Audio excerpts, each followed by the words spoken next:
A local doctor is charged with sexually assaulting one of his patients. Records show Dr. Michael Coody accidentally sent lewd text messages to that patient's father. WRAL also learned that he was accused of raping a different patient the year before, and yet the hospital allowed him to continue practicing.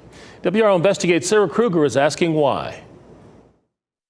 What we found in medical board records is that not only was Dr. Coody still allowed to practice at UNC Southeastern after the first allegation of rape, it appears he actually got a promotion shortly after it. Check out this Instagram post from his hospital program showing he was bumped up from resident to chief resident. Dr. Michael Raymond Floyd Coody is accused of sexual offenses with 2 patients, according to documents from the state medical board. The first in September 2022, a 58-year-old woman with renal disease and partial blindness said she was raped twice during her stay.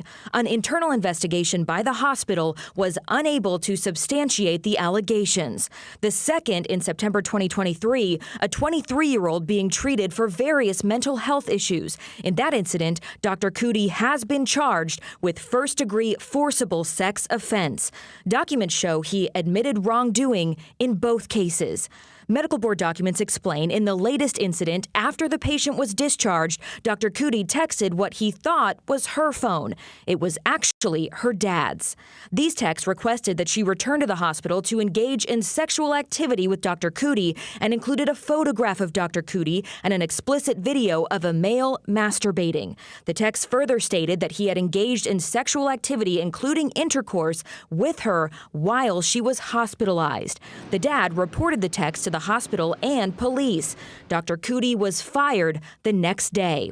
I asked a number of questions of UNC Health Southeastern, including what the hospital did to investigate the first allegation, why he was promoted after it, and if any steps were taken to monitor his behavior.